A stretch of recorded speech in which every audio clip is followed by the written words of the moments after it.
सतीश जी, प्रणाम गुरुजी।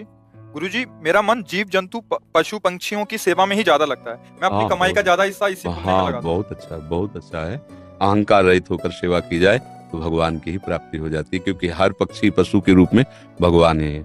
नामदेव जी महाराज कुत्ते में भगवान को देखो प्रकट किया ना भगवान। एक बार श्री एकनाथ जी महाराज गंगोत्री से गंगा जल लेकर बहुत से भक्तों के साथ रामेश्वर चढ़ाने जाते थे। प्राय भक्त लोग ऐसा करते हैं कि गंगोत्री से गंगा जल लेकर रामेश्वर में चढ़ाते हैं कांवर में लेके। ऐसे ही वो जा रहे थे। जब रामेश्वर जी के पास पहुंचने वाले थे तो देखा एक गधा प्यास से तड़प रहा है, मतलब ऐसा दिखाई दे रहा है। तो उन्होंने विचार किया कि रामेश्वर जी में तो सब जल चढ़ाते हैं और ये प्यासा इसे कोई पिलाएगा नहीं।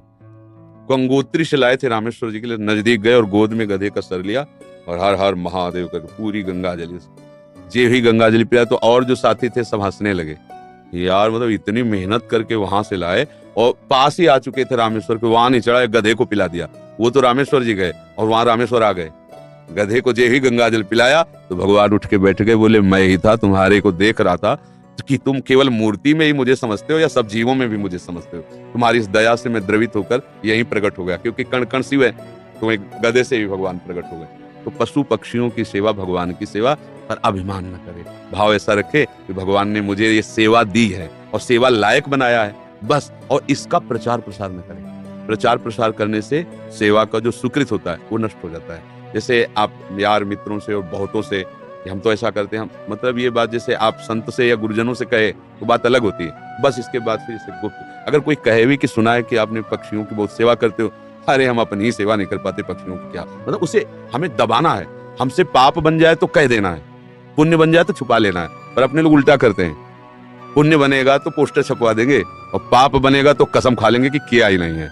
यही हमारी दुर्गति कारण बनता है। अगर हमसे कोई गलती हो गई और कोई पूछे आपसे गलती, वहां हो गई, अब दंड मिलेगा जो, तो वो नष्ट हो जाएगा। जहां आपने हाँ कहा वो पाप नष्ट हो जाएगा। अगर सभा में खड़ा होकर के स्वीकार कर ले तो दंड मिले ना मिले उसका पाप नष्ट हो गया। और हम सभा में पुण्य को कह सकते हैं, पाप को नहीं कह सकते, देखना है नहीं। तो अपने इस पुण्य को छुपाओ और पशु पक्षी में भगवत भावना करो। जब उनको दाना डाल रहे हो या फल जो भी जैसे पशु पक्षी हो तो भाव करो, हे भगवान आप इन सब रूपों, और बढ़िया पुण्य बन जाएगा और बड़ा लाभ मिल जाएगा। हे भगवान आप इन रूपों में आके सेवा स्वीकार, नाथ हम पे प्रसन्न रहो कि हम सदैव आपकी सेवा करते हैं। भक्ति हो गई, इसी से भक्ति हो गई। सब में भगवान के दर्शन की भावना बनने लगेगी, ठीक है। पर कभी गलत धन कमा के सेवा की भावना मत रखना। मान लो चलो 1 लाख रुपए हम गलत करके ले रहे हैं तो 10,000 की सेवा, वो ठीक नहीं है। ईमानदारी से कमाओ, धर्म से कमाओ और फिर उससे अगर 10 रुपए की भी सेवा करोगे तो बहुत बड़ी सेवा मानी जाएगी। 10 करोड़ सेवा बेईमानी से वो तुम्हारे लिए बिल्कुल बेकार है। और 10 रुपए गरीब की 1 रोटी जितना पुण्य देगी ना, राजा का उतना पूरा धन का खजाना नहीं, क्योंकि वो मेहनत से करके और 4 रोटी में 3 में परिवार चलाया, अपने हिस्से की दे दिया दूसरे को, बहुत बड़ा दान हो गया। तो दान का ये भी स्वरूप समझना है कि गंदे आचरणों द्वारा, बेईमानी द्वारा नहीं, धर्म से कमा करके। एक बार राधा बाबा ने भागवत सुनी, एक ब्राह्मण आते थे श्रद्धा से सुना। अब दक्षिणा देने की बात आई तो बाबा ने कहा हम तो सन्यासी, क्या दक्षिणा दे। आज बड़े बड़े लोग बैठे थे, जिसके पास पवित्र धन हो 100 रुपया हमें दे दो। किसी की हिम्मत नहीं निकालने की, क्योंकि बाबा बिल्कुल सत्य पे प्रतिष्ठित महापुरुष। अब पवित्र होना चाहिए, नहीं दंड मिलेगा। किसी की हिम्मत, एक घास खोदने वाला बगीचे में जो काम करता है दौड़ के आया, बाबा हमारा पवित्र है। वो कैसे तेरा पवित्र? बोले घास खोद देता हूँ, मुझे कोई 1000-2000 ले मिलते, 100 रुपया तो अब दे देंगे। बोले तू दे, 100 रुपया लिया पंडित जी को देके, ये है दक्षिणा। हाँ, ये 100 रुपया 100 करोड़ की बराबरी बिल्कुल नहीं हो सकती। वो 100 करोड़ बेकार, वो 100 रुपया अच्छा। धर्म से कमाओ और धर्म से सेवा करो, भगवत। डॉक्टर हिमांशु सूरी जी, बठिंडा पंजाब से। महाराज जी, मेरा ये प्रश्न है, क्या ऐसे महापुरुष जिनका गोलोक वास हो चुका है उन्हें गुरुदेव रूप में धारण किया जा सकता है? एवं अगर किया जा सकता तो कैसे?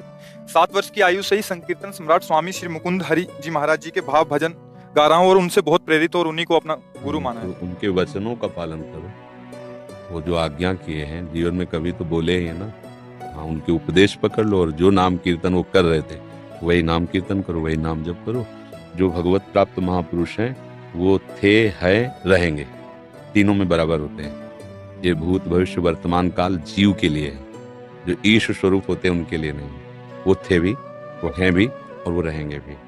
जो महापुरुष हैं किसी को भी, जैसे भाई जनमान प्रसाद पोद्दार जी, राधा बाबा, उड़िया बाबा, हरि बाबा, ये सब महापुरुष थे, हैं और रहेंगे। अब आप तदाकार करो तो उनसे बात भी हो सकती है। मिलन, जब भगवान से बात हो सकती है तो भगवत स्वरूपी तुम आत्मा है ना। हाँ, तन्मयता धारण करो।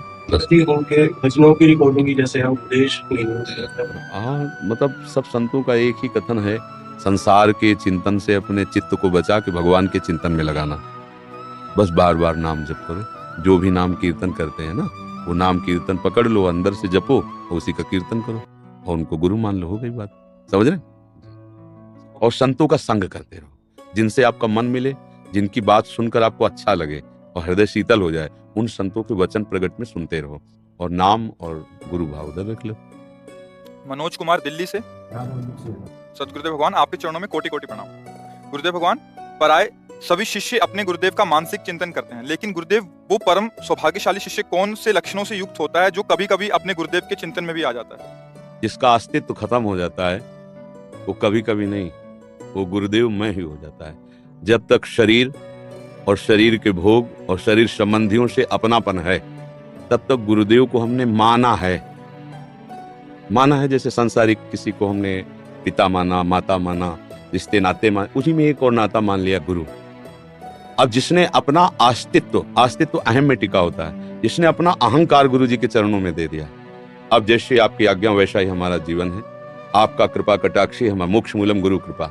जिसने गुरुदेव को अपना अहम देकर सतत उनकी आज्ञा पर चला, तो गुरुदेव को चिंतन नहीं करना होता, गुरुदेव उसके हृदय में बैठते हैं, वो गुरुदेव के हृदय में सदैव रहता है। भगवान अपनी भक्ति के लिए कहते हैं, साधु हृदय मई हम, साधु नाम हृदय। मैं उनका हृदय हो जाता हूँ, वो मेरा हृदय हो जाते हैं। और सही